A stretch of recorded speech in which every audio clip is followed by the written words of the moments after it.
Olá, boa tarde. Advogado andradinense participa de chapa para a eleição da OAB São Paulo. Andradina recebe Ceará e Ponte Preta na Copa São Paulo de Futebol Júnior. Filósofo é indicado para ministro da Educação do governo Bolsonaro. O Jornal Meio-Dia desta sexta-feira, 23 de novembro, já está no ar.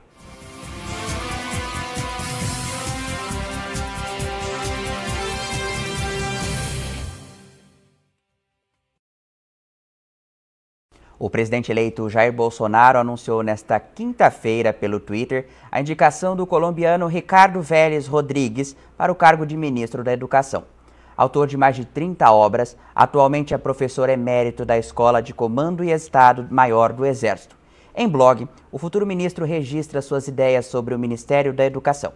Ele promete em sua gestão mais Brasil, menos Brasília, lema do presidente eleito com ênfase na educação municipal.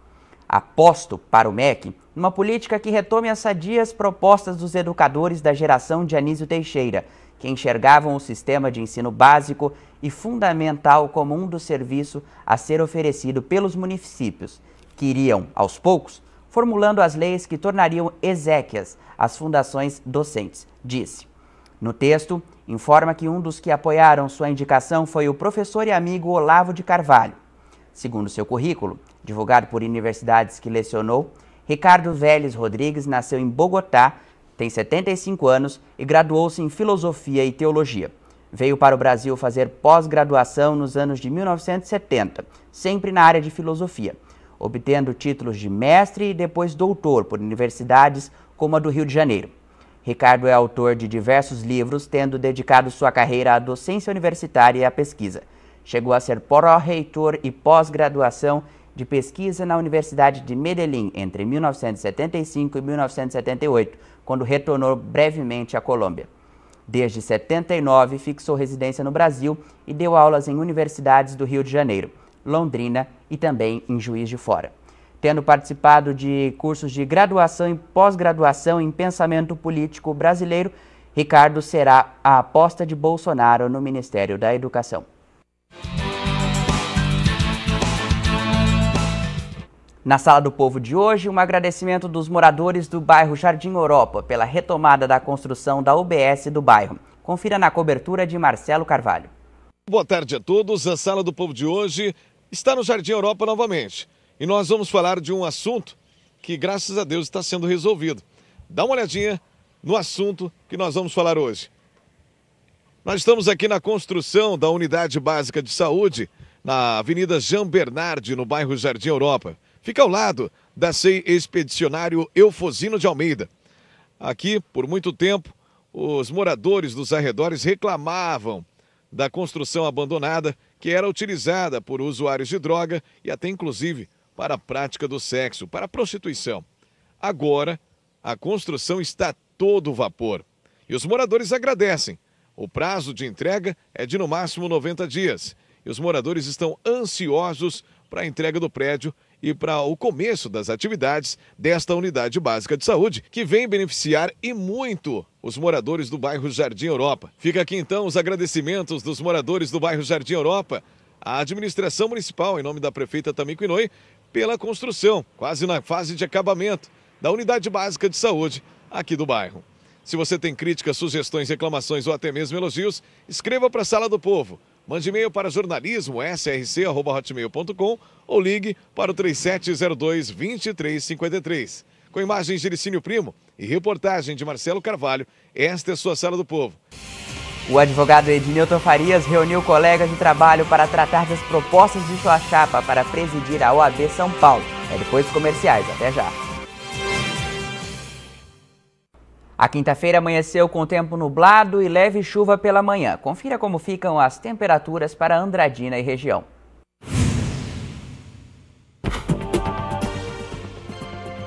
Em Andradina, amanhã foi de sol com nuvens. À tarde e à noite haverá pancadas de chuva. Em Suzanápolis e Lavínia, durante toda a manhã, houve nuvens no céu. À tarde haverá pancadas de chuva. O tempo fica aberto à noite. Em Andradina, mínima de 22 e máxima de 31 graus. Em Suzanápolis, mínima de 23 e máxima de 31 graus. Em Lavínia, mínima de 22 e máxima de 30 graus. O advogado Ednilton Farias Meira reuniu em seu escritório na manhã desta sexta-feira os colegas de profissão para discutir as propostas da Chapa 15, na qual concorre como conselheiro para administrar a OAB São Paulo. Entusiasta da profissão, ele defende que os jovens advogados façam maior posicionamento de ideias e também se projetem de uma maneira mais incisiva. Confira mais detalhes na reportagem. O café da manhã foi regrado de muitas discussões que envolvem o meio jurídico e também das propostas que a Chapa 15, na qual Ednilton concorre como conselheiro, tem em mente para o futuro da OAB São Paulo. É preciso alternância no poder, né, até para testar novas fórmulas administrativas. Esse grupo está há 15 anos e agora eles concorrem com 2 candidaturas. Existem mais outras 2, mas provavelmente, se eles vencerem, vão ser 18 anos no poder. E essa chapa a qual nós estamos concorrendo, ela é composta por 5 ex-presidentes da Associação dos Advogados de São Paulo e 3 vice-presidentes. Existem renomados juristas compondo a chapa. E a Associação dos Advogados de São Paulo talvez seja o órgão de classe dos advogados o mais respeitado em todo o país. Ednilton, esse café que você promoveu hoje, na manhã de sexta-feira, com os advogados, teve o propósito não só de divulgar essa candidatura, mas também conversar com esses advogados? O que acontece é que hoje existem muitos jovens advogados são muitos que se formam e não tem dado tempo de nós conhecermos todos, porque há tempos atrás frequentávamos o fórum, né? Hoje os processos estão quase todos eletrônicos, então os advogados vão pouco ao fórum, exceto quando existem audiências. Então não existe mais aquele contato como existia no passado, de permanentemente estarmos em contato com a classe. Uma das razões desse café da manhã era que viessem advogados de todo o tempo de exercício, tanto os antigos, os médios e os novos, para poder passar uma palavra, ele conhecer um pouco, nos conhecer e a plataforma dessa chapa da qual fazemos parte, porque nós não conhecemos os jovens advogados, muitos deles. E eles talvez não nos conheçam também. Ele também falou sobre sua visão da profissão e a atuação dos jovens profissionais, que, segundo ele, precisam manifestar o entusiasmo e determinação que a profissão exigem. O advogado não pode perder sua independência. E o que eu noto muito é que os jovens advogados eles não se posicionam, têm receio de agradar A, B ou C, enquanto, na verdade, eu gosto muito de filosofia, né? E Sócrates disse que a verdade não nos tornará ricos, mas nos tornará livres, né? Jesus Cristo disse isso depois. Há quem diga que Jesus Cristo teve acesso a essa fala de Sócrates, porque Sócrates viveu antes. Então, eu, como idealista, um advogado que ama a profissão, eu gostaria de ver os advogados combativos, corajosos, né? E não tendo medo de se posicionar. Ele reforçou seu posicionamento como visão que pretende levar para sua atuação dentro da OAB São Paulo, caso sua chapa seja eleita. Para o jovem advogado, eu penso que ele deve se envolver mais, firmar a posição, que é natural. O advogado, dentro de um processo, quando ele defende o cliente, ele está de um lado. O advogado que não firma a posição, eu não sei o que pode se esperar dele.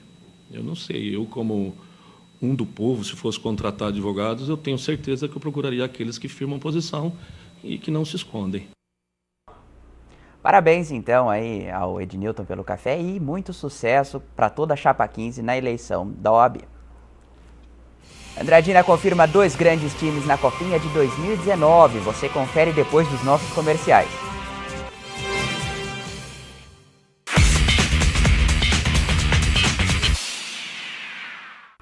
A Federação Paulista de Futebol definiu na tarde desta quinta-feira os times que disputarão a primeira fase da Copa São Paulo de Futebol Júnior, a Copinha, na edição 2019 aqui em Andradina.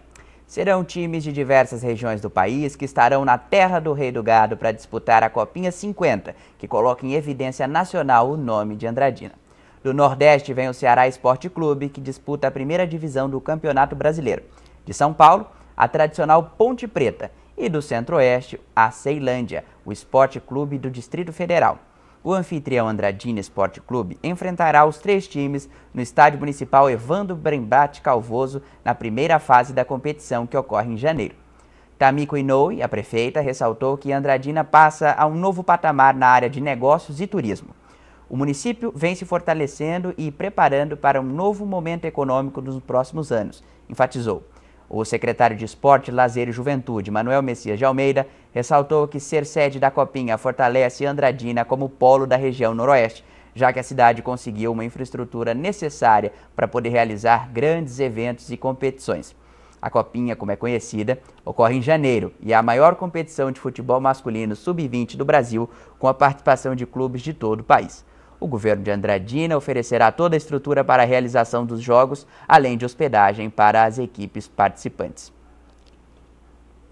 E na pequena cidade de Nova Independência, um casal foi preso por envolvimento em assalto à agência dos Correios. Para tratar desse assunto, aqui nos estúdios comigo, Henrique Neto, o repórter Barra Pesada, que traz essas e outras notícias logo mais depois do Jornal Meio-Dia no repórter Barra Pesada. Boa tarde, Henrique, tudo bem? Boa tarde, tudo bem? Tudo certo. Me fala um pouco mais sobre esse caso que você apresenta hoje no repórter Barra Pesada. Pois é, um casal envolvido aí num roubo aí do ano de 2017, em torno aí de R$103 mil aproximado, e aí deram o azar da polícia quando chegou aí para cumprir o mandado de busca e prisão. Eles tinham droga em casa. Nossa. E aí o bicho então não pegou. foi só o fato do assalto, mas também a questão da droga na casa. Das drogas também, né? Porque quando a polícia chegou lá para cumprir o mandado, lá tinha droga na casa e aí foi enquadrado também o casal por tráfico de drogas. Ficou mais difícil a situação, né? Outro destaque que você vai apresentar hoje. Nós vamos falar daquela operação que foi a nível mundial,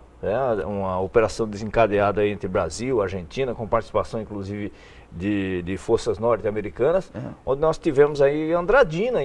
Infelizmente, um andradinense foi preso ontem aqui com material de pedofilia. Ah, que complicado. Esse assunto vem movimentando, aí você vem trazendo esse caso forte nos últimos dias e mais uma vez, infelizmente, você apresenta isso no Barra Pesada. Henrique, você sempre no radar, né, da polícia, procurando aquilo que interessa para o pessoal de casa se prevenir com relação a estelionato, assalto e todo tipo de Exato, a gente do mundo do crime, sempre né? antenado. O mundo do crime ele não para. Os criminosos sempre estão querendo um passo à frente. Só que a polícia está ligada, as autoridades e as forças de segurança estão aí um passo além do crime, está sempre coibindo. Né? Você falou que o crime está um passo à frente, a polícia eles querem, tá 3 à pretendem. frente, né? Graças a Deus. Eles estão um passo à frente da sociedade, só que a polícia está 3 passos à frente deles. Então, é verdade. Acaba caindo mesmo. Henrique, muito obrigado por sua participação aqui. E daqui a pouco tem Henrique Neto no repórter Barra Pesada. Até já então, bom descanso aí para ti. Até já, muito obrigado. E o Jornal Meio-Dia de hoje fica por aqui. Se você tem sugestões, fale com a nossa equipe. O telefone é 18 3702 7799. O nosso e-mail é srctv@srccomunicação.com. Nós também estamos no YouTube. Se inscreva e compartilhe o nosso canal. Obrigado pela sua companhia. Tenha um excelente final de semana. Fique agora com Henrique Neto e o repórter Barra Pesada. Até mais.